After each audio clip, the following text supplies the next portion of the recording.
Good morning everyone. मैं श्रृंखला सिंधु आपका हार्दिक अभिनंदन करती हूँ आपके अपने यूट्यूब चैनल एडोमिनिया के अंतर्गत। आज हम एक नई वीडियो के माध्यम से आपके लिए लेटेस्ट जानकारी लेकर आए हैं। आपको स्क्रीन पर दिखाई दे रहा है, आपको ब्लैक बोर्ड पर नजर आ रहा है। एक नया विषय और बड़ी ही रोचक वीडियो है। क्षितिज भाग 1 कक्षा 9th में से लेकर आए हैं। कबीर दास द्वारा रचित जो साखियां हैं। कबीर दास निर्गुण भक्ति के उपासक थे और इन साखियों में कबीर दास जी ने प्रेम की महिमा, ज्ञान की महिमा और गुरुजनों के आशीर्वाद का वर्णन किया है। और कहा गया है, बड़ी ही रोचक शैली में उन्होंने साखियों को प्रस्तुत किया है। और कहा गया है कि जब मनुष्य के जीवन में ज्ञान का प्रवेश होता है तो मनुष्य के जो चक्षु हैं, जो नेत्र हैं, वो खुल जाते हैं। यानी जैसे ही मनुष्य के जीवन में ज्ञान का प्रवेश होता है, ज्ञान की आंधी उसके जीवन में आती है, तो क्या होता है, उसका जो मस्तिष्क है, उसके अंदर जितनी भी बुरी भावनाएं हैं वो सारी बह जाती हैं और प्रकाश क्या है उसके जीवन में छा जाता है। बड़ी ही रोचक शैली में प्रस्तुत किया है कबीर दास जी ने। निर्गुण भक्ति के उपासक थे। निर्गुण भक्ति का अभिप्राय है कि ईश्वर सबके अंदर है। कहने का अभिप्राय है कि पृथ्वी के जर्रे जर्रे में क्या है, पृथ्वी के कण कण में ईश्वर व्याप्त है। राम रहीम, ईश्वर, अल्लाह सब क्या है, वो एक है। हिंदू, मुस्लिम, सिख, ईसाई, हम सब क्या हैं, भाई भाई। तो एकता पर, जातीय विषमताओं से दूर एकता पर उन्होंने प्रकाश डाला है और कहा गया है कि हम सब एक हैं। ईश्वर ने जब हमें एक बनाया है तो हम सब क्या है, वो एक हैं। चलिए फटाफट आपका ज्यादा टाइम वेस्ट न करते हुए वीडियो स्टार्ट करते हैं। और हमारा आज का विषय है कबीर दास द्वारा रचित साखियां, जो आपकी हिंदी की बुक नंबर क्षितिज भाग 1 में से कक्षा 9 से ली गई हैं। तो फटाफट अपन वीडियो स्टार्ट करते हैं। साखियां देखेंगे कि कबीर दास जी ने यहाँ पर क्या वर्णन किया है अपनी साखियों में। तो देखिए, मान सरोवर सुवर जल, हंसा केली कराही, मुक्ता फल मुक्ता चुगे, अब उड़े अनंत ने नाही। यहाँ पर कहने का अभिप्राय है, कबीर दास जी ने बड़ी रोचक शैली में प्रस्तुत किया है। प्रसंग लिखेंगे कि प्रस्तुत साखियां हमारी हिंदी के पाठ्य पुस्तक क्षितिज भाग 1 के अंतर्गत निर्गुण भक्ति के उपासक कबीर दास द्वारा रचित साखियों से अवतरित है। प्रस्तुत साखी में कबीर दास जी ने हमारी आत्मा का वर्णन किया है। यानी हमारी आत्मा का किस प्रकार से बड़ी रोचक शैली में वर्णन किया है। और क्या कहता है, मान सरोवर सुवर जल, हंसा केली कराही। हमारा जो मन है वो सरोवर के रूप में है। यानी मन को कबीर दास जी ने तालाब के रूप में, सरोवर के रूप में चित्रित किया है। और कहा गया है कि हमारा जो मन है वो सरोवर के रूप में, तालाब के रूप में है। और इस तालाब में हंसा, हंस के समान हमारी जो आत्मा है वो क्रीड़ाएं कर रही है। हमारी आत्मा क्या है, हमारे हृदय रूपी तालाब में तैर रही है। यानी कहने का अभिप्राय है, हंस रूपी आत्मा है और हमारे मन रूपी तालाब में क्रीड़ाएं कर रही है।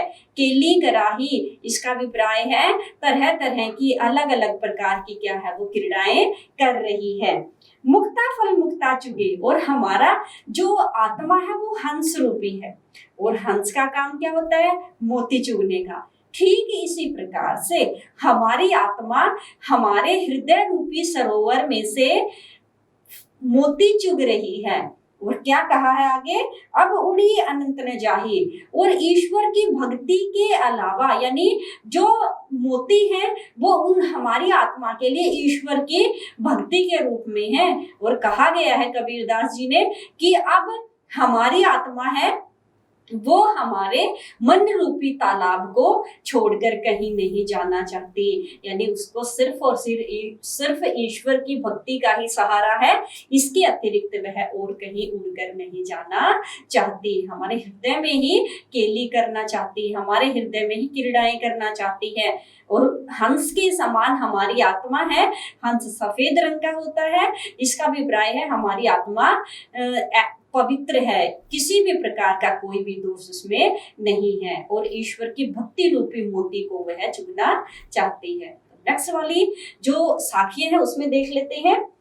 प्रेमी ढूंढो मैं फिरो, प्रेमी मिला न कोई, प्रेमी को प्रेमी मिले, सब विष अमृत होए। देखो कितनी सुंदर पंक्तियों में यहाँ पर कबीरदास जी ने वर्णन किया है कि कबीरदास जी कहते हैं, एक साधारण मनुष्य के रूप में स्वयं को चित्रित करते हुए कहते हैं कि एक समय ऐसा आया जब प्रेमी ढूंढो मैं फिरो, मैं ईश्वर से प्रेम करने वाला व्यक्ति हूँ और ठीक इसी प्रकार से अपने समान ईश्वर से प्रेम करने वाले किसी व्यक्ति को ढूंढने के लिए मैं अपने घर से निकल पड़ा।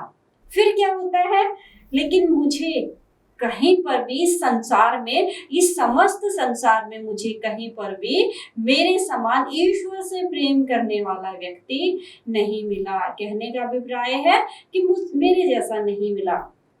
प्रेमी को प्रेमी मिले।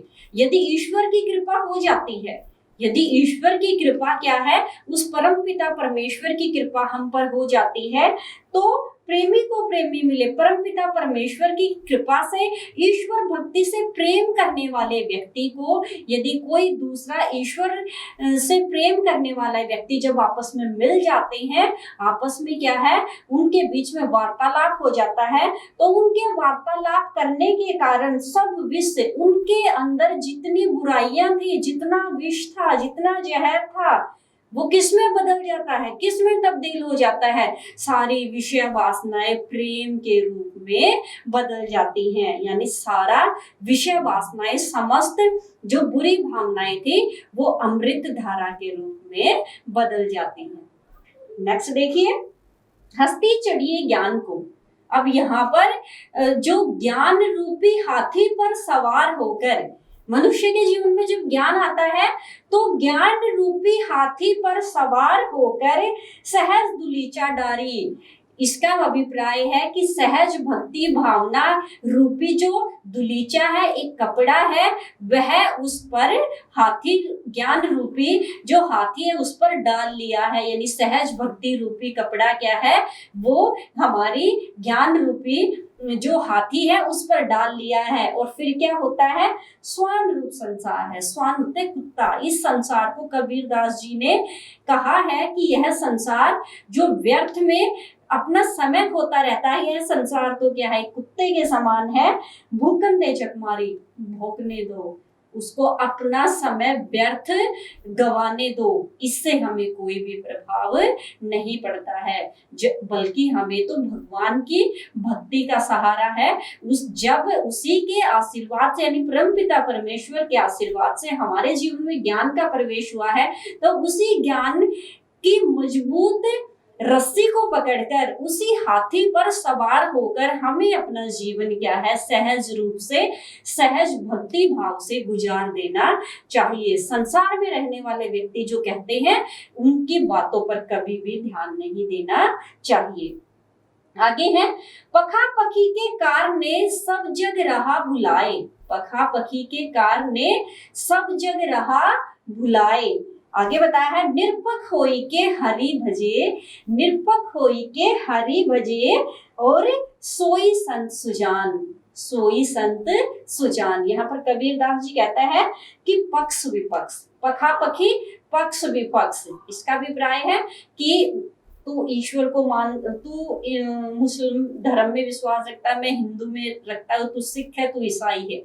ये होता है पक्ष विपक्ष के कारण, यानी पक्ष विपक्ष के कारण सब जग रहा, इस संसार को भूल गए हैं। जो व्यक्ति पक्ष विपक्ष के चक्कर में पड़ते हैं, हिंदू मुस्लिम सिख ईसाई के चक्कर में पड़ जाते हैं, तो वही संसार से दूर चले जाते हैं, ईश्वर की भक्ति से दूर चले जाते हैं, संसार को भूल जाते हैं।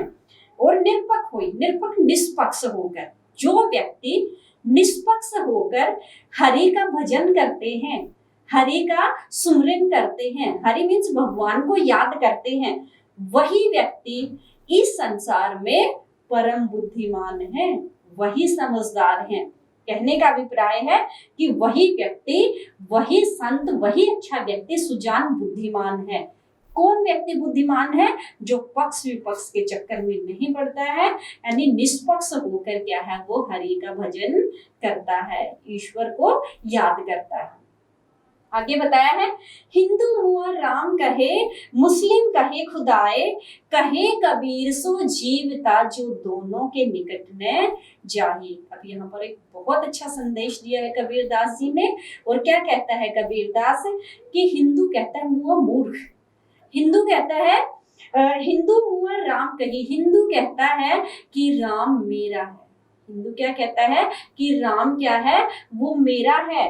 मुसलमान खुदा है और मुसलमान कहता है कि खुदा मेरा है, यानी दोनों राम और खुदा ईश्वर और अल्लाह के चक्कर में फंसे हुए हैं और कहते हैं कि राम, हिंदू कहता है राम मेरा है, मुसलमान कहता है कि खुदा मेरा है। फिर कबीर दास जी आगे कहते हैं, कहे कबीर सो जीवता। कबीर दास जी कहते हैं कि वही व्यक्ति संसार में जीवित रहता है, वही व्यक्ति संसार में सहज रूप से अपना जीवन यापन करता है जो दूहु दोनों, दूहु मतलब दोनों में से किसी के निकट नहीं जाता। फिर क्या करता है, एक छोटा सा मार्ग है, निर्गुण भक्ति का मार्ग है, उस पे चलकर अपना जीवन गुजार देता है। यानी न तो ईश्वर के न तो हिंदुओं के चक्कर में फंसता है, न मुसलमानों के चक्कर में, न सिख के, न ईसाई के, बल्कि एक निर्गुण भक्ति का मध्यम मार्ग है, उस पर चलकर अपना जीवन क्या है वो गुजार देता है। आगे बताया है, काबी फिरी काशी भया, राम ही भया रहीम, मोट चून मैदा भया, बैठे कबीरा जीम। अब यहाँ पर कहा गया है काबा फिरी काशी भया, कि ईश्वर को प्राप्त करने के लिए जो काबा भी गया, काशी भी गया, राम के भी दर्शन किए, रहीम के भी किए, यानी कहने का अभिप्राय है काबा फिरी काबा काशी में बदल गया और काशी काबा में बदल गई। ईश्वर की भक्ति के कारण राम रहीम में बदल गया, रहीम राम में बदल गया, तो इससे दूर रहना चाहिए। और कबीर दास जी कहते हैं, मोट चून मैदा भया, मैदे से अच्छा तो मोटा चून है, यानी कहने का अभिप्राय है कि भक्ति के इस चक्कर में घुसने से अच्छा है एक सीधा सा सरल सा मार्ग मोटे चून के समान है, यानी सहज भाव से ईश्वर की भक्ति को ग्रहण करना चाहिए। उसी सहज भाव से पर चलकर हम आसानी से क्या है अपना जीवन यापन कर सकते हैं। कहने का अभिप्राय, मैदे की रोटी खाने से तो अच्छा है मोटे चून की रोटियां खाने से ही हमारा पेट भर जाता है।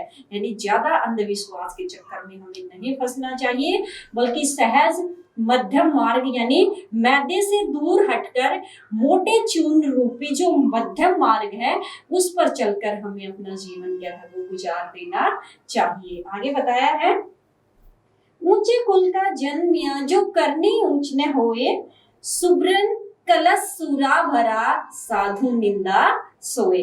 अब देखो एक संकेत दिया है यहाँ पर, कबीर दास जी ने कहा है ऊंचे कुल का जन्मिया, जन्मिया जन्म लेने वाला, ऊंचे कुल में जन्म लेने वाला व्यक्ति कभी भी ऊंचा नहीं कहला सकता।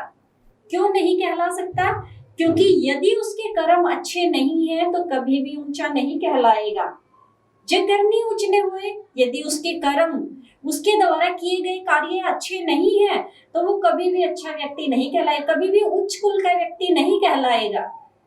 सुब्रन कलश सूरावरा, क्योंकि सोने के कलश में, सोने के मटके में, सोने के लोटे में यदि हम सूरा शराब भर देते हैं तो जो संत व्यक्ति होते हैं, साधु व्यक्ति होते हैं, वह उसकी निंदा करते हैं।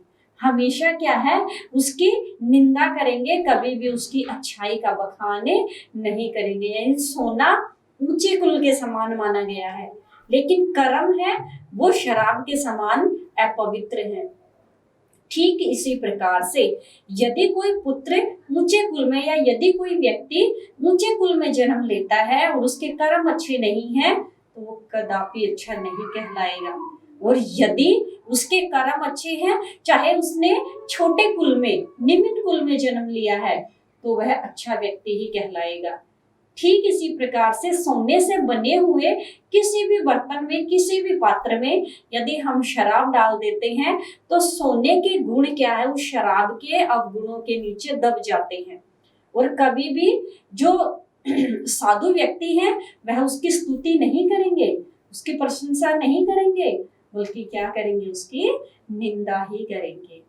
तो ये साखियां हैं। इस नेक्स्ट वाली वीडियो में हम कबीर दास द्वारा रचित जो पद हैं वो लेकर आएंगे। तो साखियों के अंतर्गत जो इस कविता का विशेष है वो कुछ इस प्रकार से बन सकता है। यहाँ पर आपको दिखाई दे रहा है कि प्रस्तुत कविता में कबीर दास जी ने मनुष्य के जीवन में ज्ञान के महत्व पर प्रकाश डाला है। ज्ञान का महत्व, जब मनुष्य के जीवन में ज्ञान का प्रवेश होता है, यानी ज्ञान उसके जीवन में आता है, तो वह सहज भाव से अपना जीवन गुजार देता है। तो ये इस कविता का नंबर 1 प्रसंग हो, नंबर 1 गुण हो सकता है जो काव्यांश के अंतर्गत, विशेष के अंतर्गत आता है। दूसरा हमारा भाषा है। यहाँ पर कबीर दास जी ने सदुक्कड़ी भाषा, खिचड़ी भाषा का प्रयोग किया है। जिस प्रकार से हम खिचड़ी बनाते हैं, दाल चावल जो भी सब्जी है, जो भी है, उसमें सब मिक्स करके बहुत अच्छी स्वादिष्ट खिचड़ी बनती है जो हमारे लिए बहुत अच्छी होती है। ठीक इसी प्रकार से कबीर दास जी ने यहाँ पर खिचड़ी भाषा का प्रयोग किया है। अब पूछोगे खिचड़ी भाषा कैसी मैम? कबीर दास जी घुमक्कड़ प्रवृत्ति के थे, जहां पर भी जाते थे वहीं से स्थानीय जो शब्द हैं, चाहे वो बोली है चाहे वो भाषा है, उन शब्दों को उठा लिया और उन्हीं में मुंह जबानी अपनी जो साखियां हैं, शब्द हैं, पद हैं, उनको गाना शुरू कर दिया और उनके शिष्यों ने कलम बंद करना शुरू कर दिया। तो सदुक्कड़ी भाषा, खिचड़ी भाषा के अंतर्गत स्थानीय बोली है, हिंदी है, ब्रिज है और भी बहुत सारे स्थानीय शब्द हैं, उनका प्रयोग किया है। नेक्स्ट है हमारा राम रहीम की एकता का कबीर में प्रमुख स्थान है। राम रहीम, यहाँ पर ईश्वर, अल्लाह, राम, रहीम, काबा, काशी, इनकी एकता पर बल दिया है। उन्होंने कहा है कि निर्गुण भक्ति धारा पर चलकर हमें क्या है, ईश्वर की को भजना चाहिए, तभी हमें भगवान क्या है वो प्राप्त होंगे।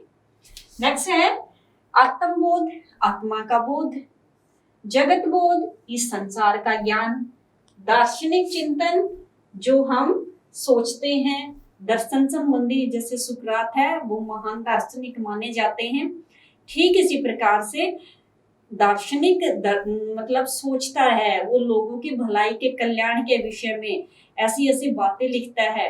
तो दार्शनिक चिंतन को सरल भाषा में प्रस्तुत किया है। दार्शनिक चिंतन के अंतर्गत आता है समाज को अच्छाई के रास्ते पर लेकर जाने वाले ऐसी बातें। और स्थानीय बोली में जैसे ब्रिज है, हिंदी है, सामान्य बोलचाल के शब्दों का यहाँ पर प्रयोग किया है। तो आज वाली वीडियो हम इधर ही समाप्त करते हैं। इससे नेक्स्ट वाली वीडियो में और अच्छे से लेटेस्ट जानकारी के साथ, एक नए एक्सपीरियंस के साथ आपके सामने लेकर आएंगे। तब तक के लिए thank you and have a good